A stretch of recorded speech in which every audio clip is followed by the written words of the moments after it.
Let's continue our service now as we prepare for Seder Kriyat HaTorah, the service for the reading of the Torah. And as is our custom, we're going to turn first to page 60.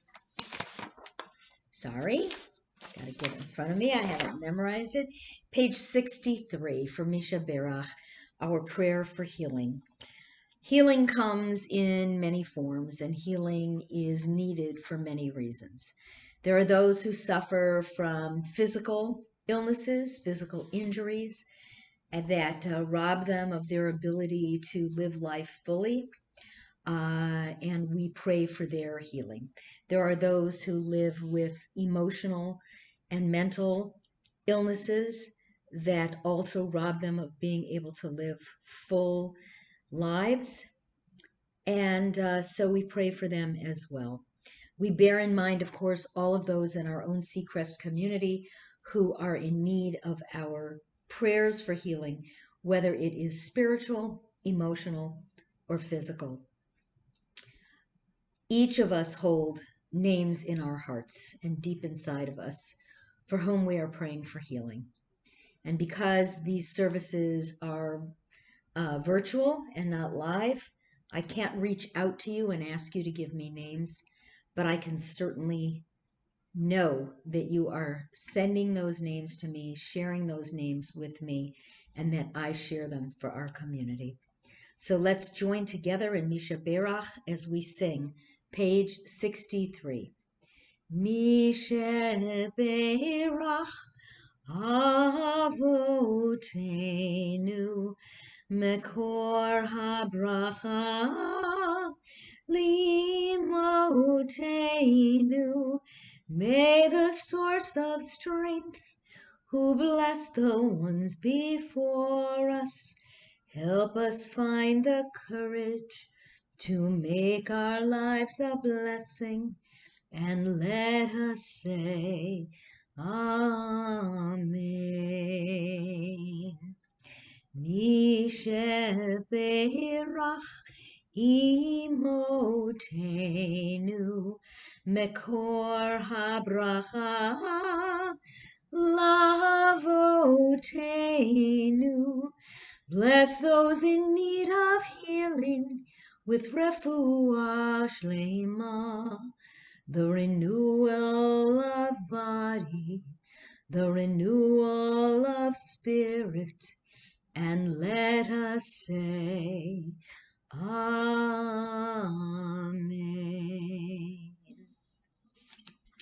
We continue our service now on page 64, and let's join together. Ein kamocha ba'Elohim Adonai, ve'ein kama'asecha, malchutecha malchut, kol olamim, umemshaltecha bechol dor v'ador. Adonai melech, Adonai malach, Adonai imloch, Ya le'olam va'ed, Adonai oz le'amo yitein, Adonai nivarech et amo v'shalom. Av harachamim heitiv avirtzonecha et Zion, tivnei chomot Yerushalayim. Tivnei chomot Yerushalayim, ki lecha levad batachnu, melech el ram v'nisa, Adon olamim. Ki mitzion tetzei Torah, ki mitzion tetzei Torah, Udevar Adonai Mirushalayim. Baruch Shenatan Torah Torah, Baruch Shenatan Torah Torah, Le'amo Yisrael B'kedushato. Shema Yisrael Adonai Eloheinu Adonai echad, echad Eloheinu gadol, Adonenu kadosh shemo. Gadlu l'Adonai iti, u'leromamo shemo yachdav. Let's join together on page 67 for Al Shlosha Devarim. Al Shlosha Devarim. Al Shlosha Devarim. Al Shlosha Devarim. Ha'olam omed. Al Shlosha Devarim. Al Shlosha Devarim. Al Shlosha Devarim. Ha'olam omed. Al HaTorah ve'al ha'avoda ve'al gemilut chasadim. Al HaTorah ve'al ha'avoda ve'al gemilut chasadim. Yalai lai la la lai. Yalai lai la la lai. Yalai lai. Yalai lai la lai lai lai lai. Yalai lai lai lai. This week's Torah portion, Kitisa, is a pivotal one in the story of the Jewish people. The Israelites are now out of Egypt, probably a couple of months, maybe a little bit more. Moses has gone up Mount Sinai at the request of God. Moses is receiving the Torah and has told the people that he will be down soon. He will be down in a matter of 40 days or so. The people are getting restless. Moses has received detailed instructions about the building of the Mishkan, the tabernacle, the role of the priests, the clothing that the priests are supposed to wear, and so on.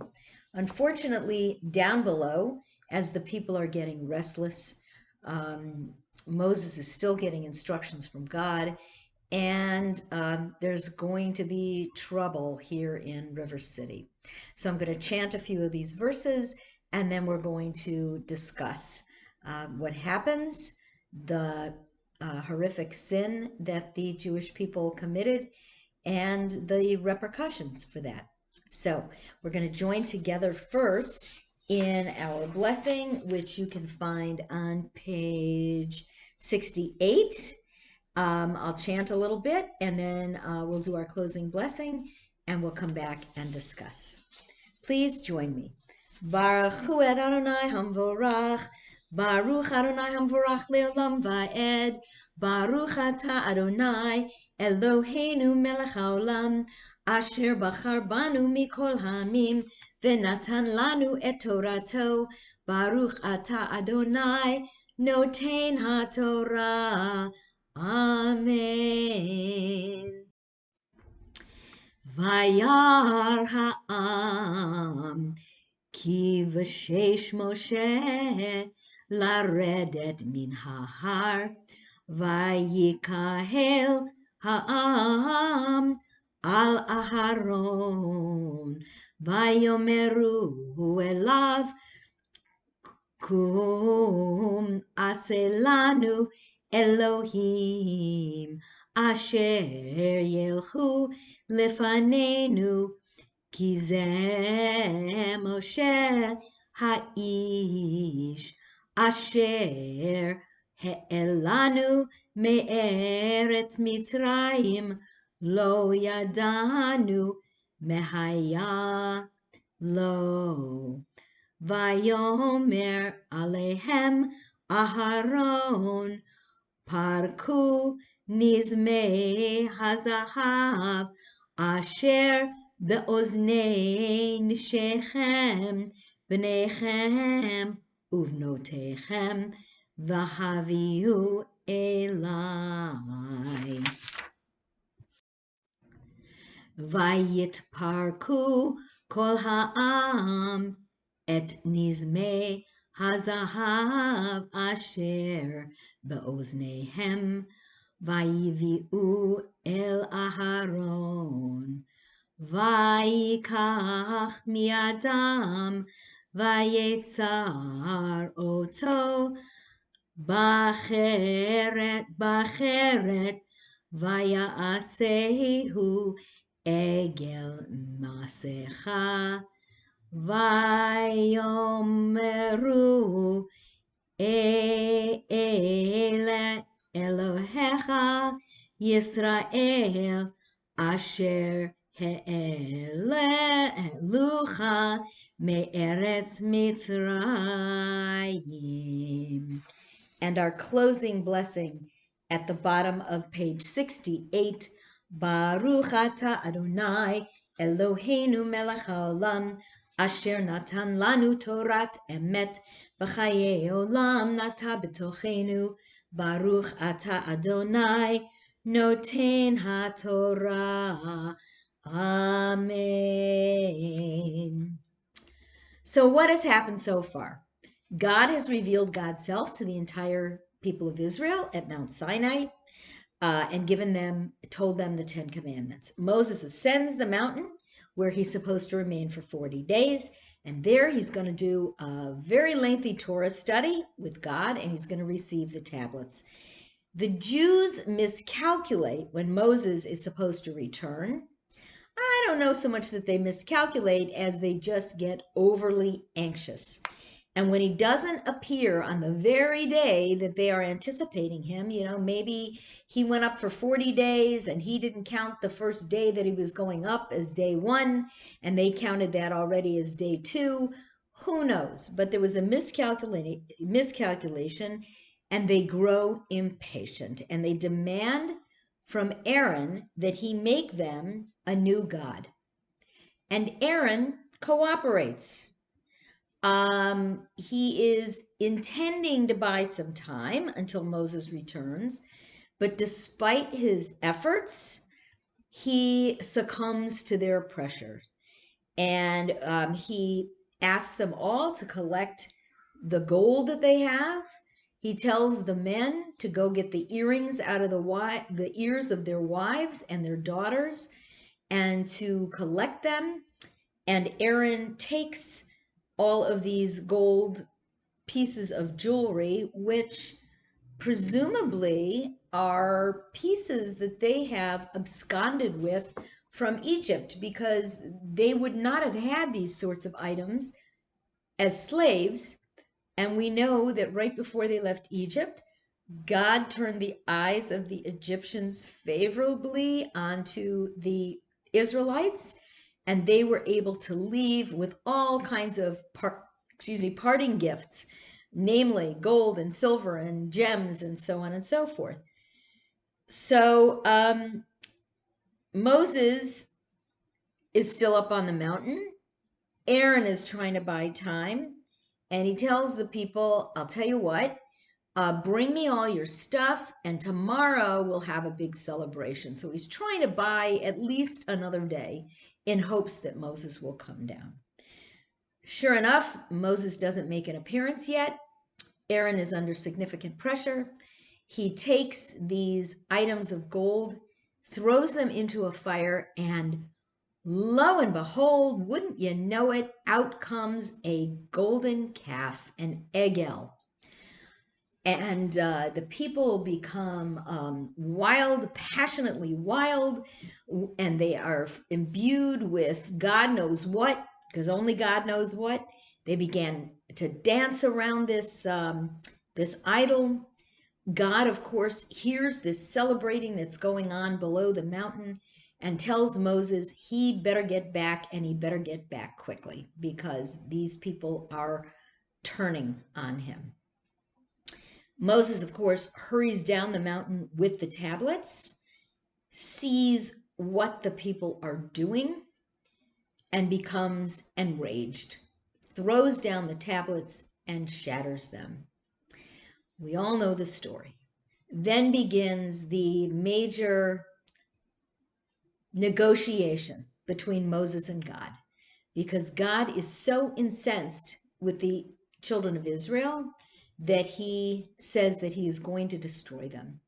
And Moses has to bargain with God and has to negotiate, saying, you know, God, you promised once before that you would never destroy your people again.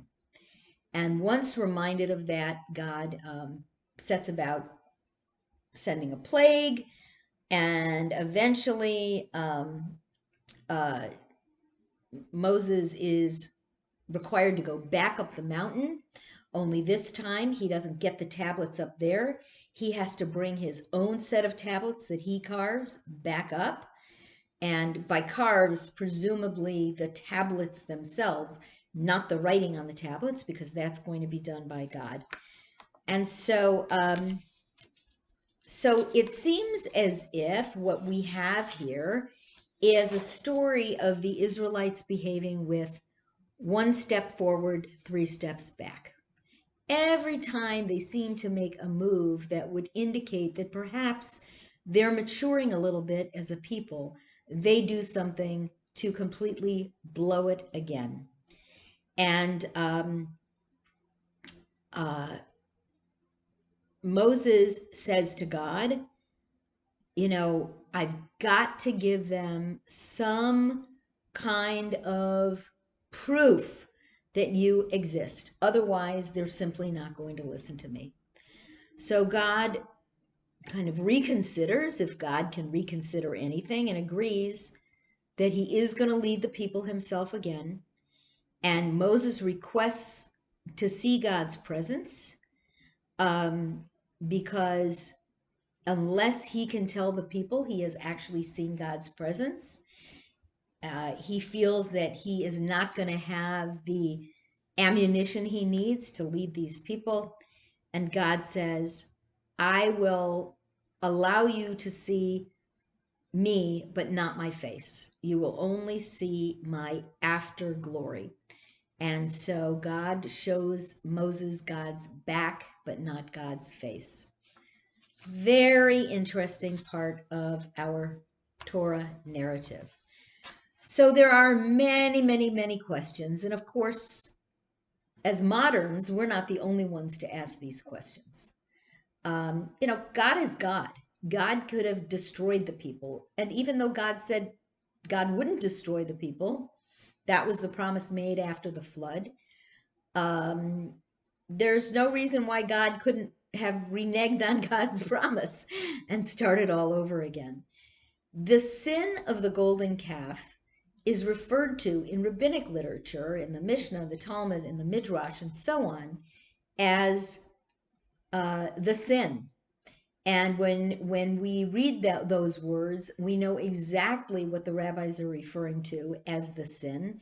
This was absolutely the worst thing that the Israelites had ever done.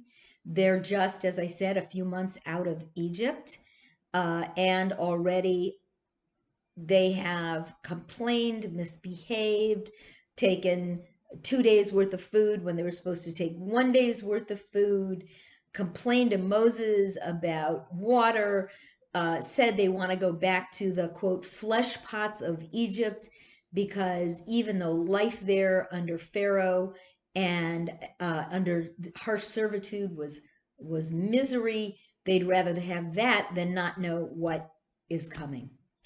So that act of showing so little faith in Moses and God is going to be seen throughout Jewish history as the gravest sin committed by the ancient Jewish people.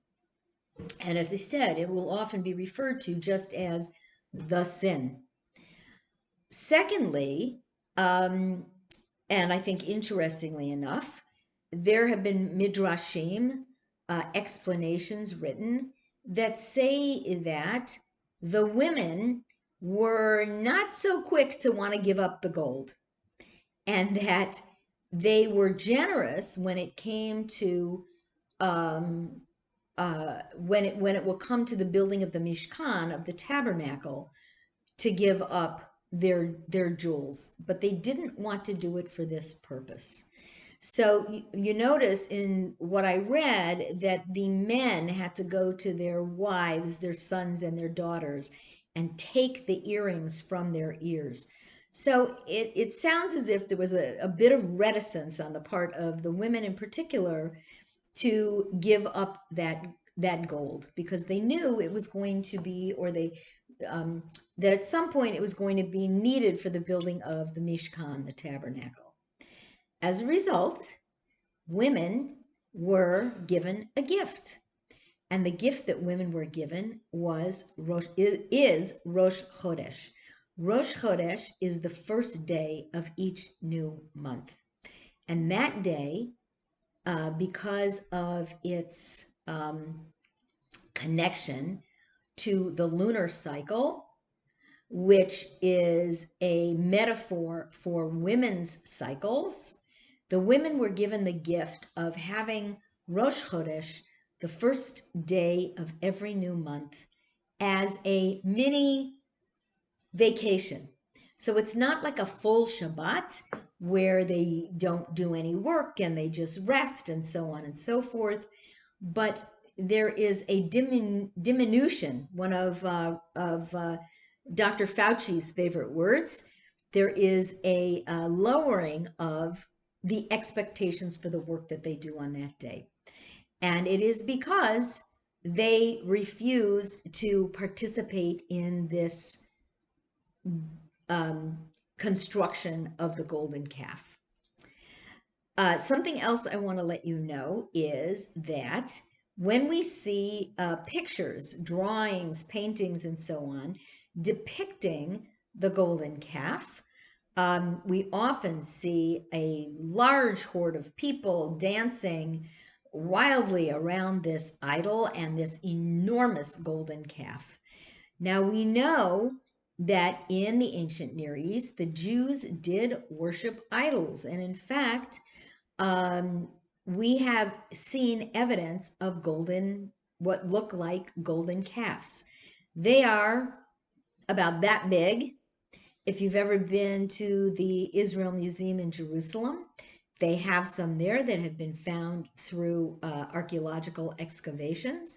And so we know they existed. And this was a remnant. We even read about this we read about this in the book of Genesis, when Rachel leaves her father's home with her husband and her sister and all their children and their concubines and so on. And she steals his household idols from him. And he comes after her for those, because God forbid you don't have your idols, your good luck charms, things are going to go very badly for you. So there definitely was this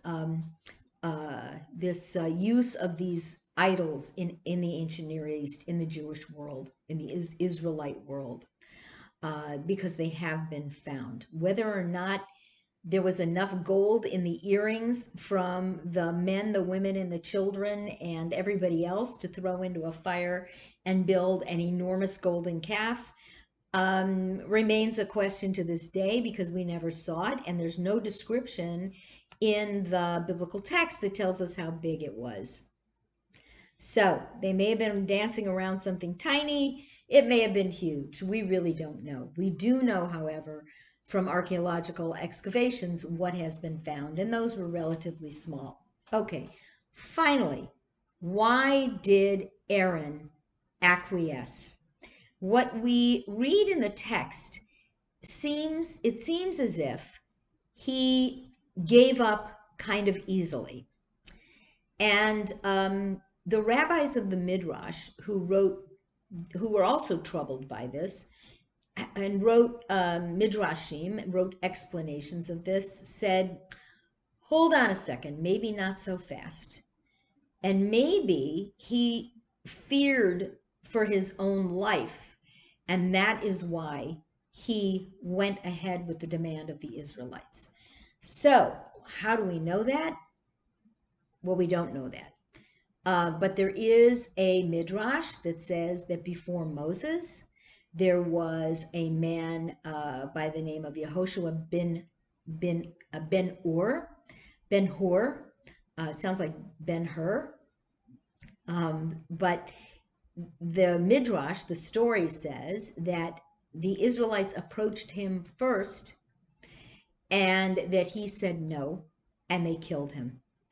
And that Aaron, who was now really the only leader in place and Moses's big brother, had an enormous responsibility to make sure that these people survived until Moses got back down from the mountain. So he buys some time. He's able to buy a day or so by saying, take up a collection, bring me your things. Now, there's a million people. It takes a while to collect all those earrings and bracelets and everything else. And he figures maybe if he buys another 24 hours or so, Moses will come sauntering down the mountain and all will be good. He doesn't want to come to the same fate as Ben-Hur did. And again, this is a midrash. This is not in the biblical text. We are surmising. If you've never had a chance to read the books of Chronicles, 1st and 2nd Chronicles, which are the very last two books of the Hebrew Bible in the section known as Ketuvim, writings, they are very interesting because in certain areas, the writers of Chronicles, which is a retelling of the entire history of the Jewish people throughout the Bible, they will often whitewash different characters. And for example, they will whitewash King David to say, he really wasn't such a bad guy, even though he stole another guy's wife, got her pregnant, and then had the husband sent off to war, to the front where he knew he'd be killed immediately. He wasn't such a bad guy. They do a similar thing with Aaron. And Aaron, Moses' older brother, is seen as a man of peace. He is a negotiator. He is a peacemaker. And so even in this narrative that we read this week in Ki Tisa, we see Aaron as trying to make nice. He's trying to appease the people. He's trying to buy a little time until Moses can come down. Unfortunately, the plan backfires, and he is out of desperation, out of fear for his own life. We don't know. We can surmise lots of different things. He is pressured into creating this golden calf. So this is where the story takes us this week.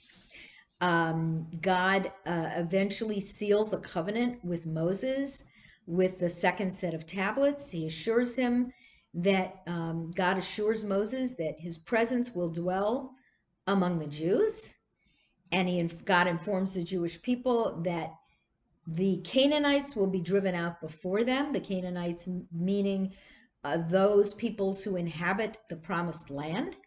God instructs them to destroy any vestige of idolatry from the land when they come into the land. Refrain from making any covenants with any of the current inhabitants.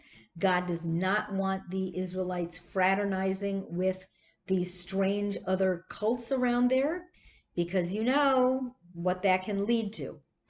And the Jews then are commanded not to make any more molten gods. They have to observe the three festivals of Pesach, Shavuot, and Sukkot. Sorry, my mind was not there for a moment. And not to eat any chametz on Passover, and to sanctify male firstborn humans and cattle. And what does that mean? Sanctify? Well, a special blessing that is bestowed on the firstborn. And then we get another injunction. We get once again not to cook meat together, milk and meat. Actually, it doesn't say milk and meat. It says a kid, a baby goat, in the milk of its mother. It's been extrapolated to mean all milk and all meat. And finally, in the seventh aliyah of this Torah portion, Moses descends the mountain with the second set of tablets, and unbeknownst to him, there are beams of light projecting from his face because he has seen God panim el panim, face to face, and he is glowing. And Aaron and the people see this glow and are afraid of him. And Moses, and so he is, from that point on, he wears sorry about that, he wears a veil on his face, over his face, because this light is so excruciatingly blinding. And Moses teaches the people the Torah. And Moses does remove this veil when he is speaking to God and when he is repeating God's words to the people, but otherwise he is wearing it. Now, why is this veil important? And why is this glow of Moses' face important? Well, it speaks to a relatively modern suspicion that others had of Jews. The word for glow or glowing in Hebrew is very similar to the word for horns in Hebrew. The word for horns, meaning the kind of horns that an animal would have, is karnayim or karen, and is very similar to the word for glow. And so there has been over the centuries, a terrible misinterpretation of that word glow. And in medieval Christianity, especially, Moses was depicted as having horns on his head after having had these face-to-face communications with God. And so, of course, anybody with horns on their head, we know what other types of animals and creatures have horns. Satan is believed to have had horns. And so the depiction very often of Moses, especially in Renaissance art, if you look at some Renaissance paintings, there's a very famous Renaissance painting. I don't remember the artist, but it shows Moses holding the two tablets, and it may have been, I don't want to say, but I don't remember. But it shows Moses with horns. And so that caricature sadly has continued to live on, and as a result was used certainly during Nazi Germany to further vilify Jews, to show them as non-human and as animals. I've actually spoken with residents who have told me stories about being youngsters and having people who knew they were Jewish, asking them to see their horns. So sadly, this misinterpretation of the biblical Hebrew word has led to some very sad experiences. Next week, we're going to continue the travels that we read about in the book of Exodus, and I hope you will join me. So right now we are going to turn to page 77 for our concluding prayers, and we begin with Aleinu on page 77. Aleinu l'shabeach l'adon hakol, לתת גדולה ליוצר בראשית, שלא עשנו כגויי הארצות, ולא שמנו כמשפחות האדמה, שלא שם חלקנו כהם, וגורלנו ככל המונם. ואנחנו קוראים ומשתחווים ומודים לפני מלך מלכי המלכים, הקדוש ברוך הוא. ונאמר, והיה אדוני למלך כל הארץ, ביום ההוא יהיה אדוני אחד, ושמו Echad. We continue our service now on page 80 as we prepare for Kaddish Yatom, the mourner's Kaddish. Please read with me, page 80. To everything there is a season, a time for everything under the sun, a time to be born and a time to die, a time to laugh and a time to cry, a time to dance and a time to mourn, a time to seek and a time to let go. This is the time we remember those who gave meaning to our lives. This is the time we remember the bonds that tied us together, the love that we shared, and the memories that remain with us still.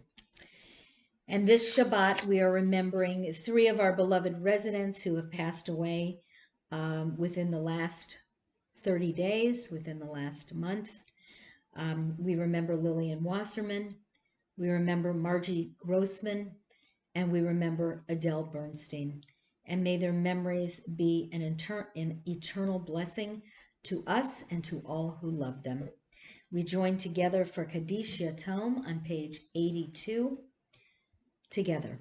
Yitkadal v'yitkadash shemei rabba, be'alma divrach hirute v'yamlich malchute, v'chayechon uvyomechon v'chayei dechol beit Yisrael, ba'agala uvizman kariv yimru. Amen.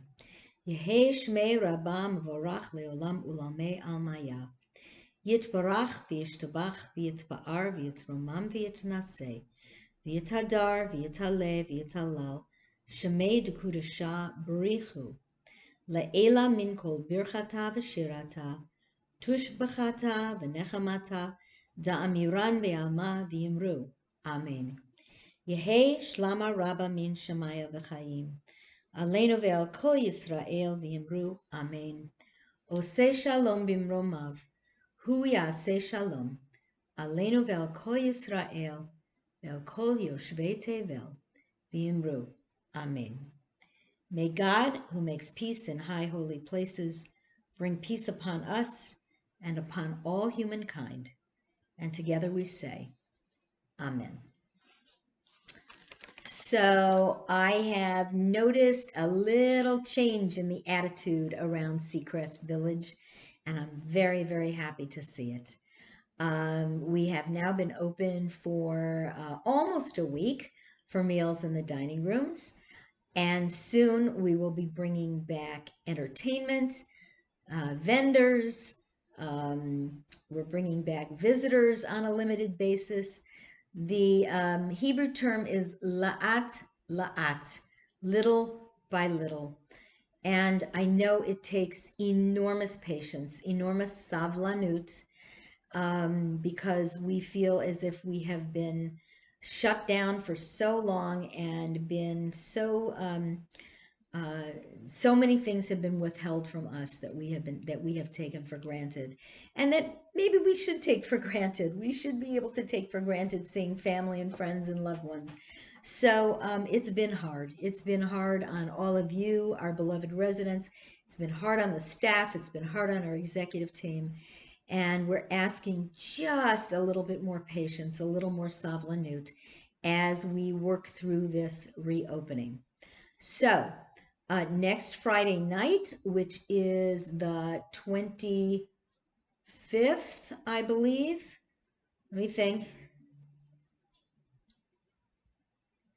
I don't remember what next Friday night is, and I don't have a calendar in front of me, but let's say.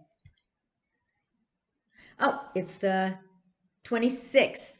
Next Friday, the 26th, I will be rejoining all of you in your dining rooms for live blessings.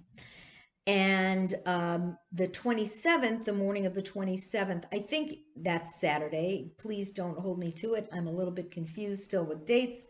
But next Saturday morning, services will still be on SVTV. And then the first Saturday of March, we will be live again in the synagogue. So, I'll give you reminders on all of that. In the meantime, I hope you will join me this afternoon for Shabbat Chaverim, where I'm going to continue looking at the various holidays, celebrations and observances that take place during the spring.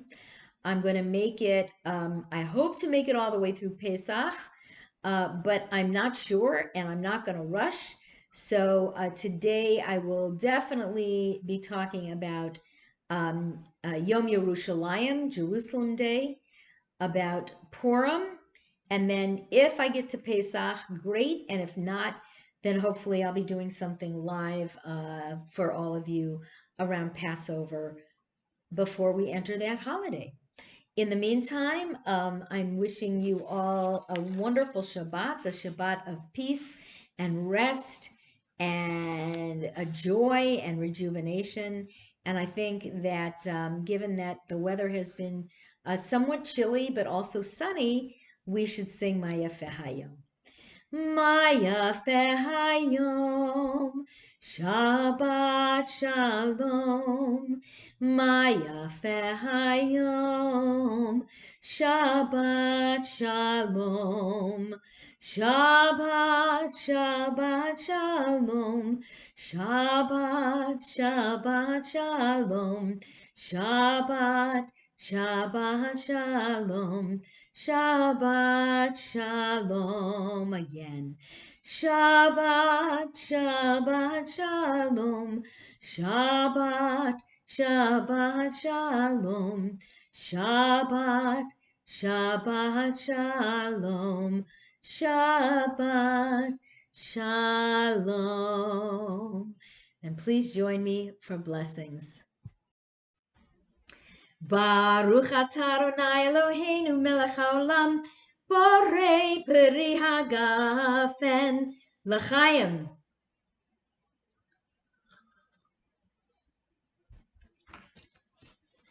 Baruch atah Adonai Eloheinu melech haolam, hamotzi lechem min haaretz. Amen. Shabbat Shalom, everybody. I hope you'll join me today at 1:15 for Shabbat Chaverim, and have a beautiful afternoon. Bye-bye.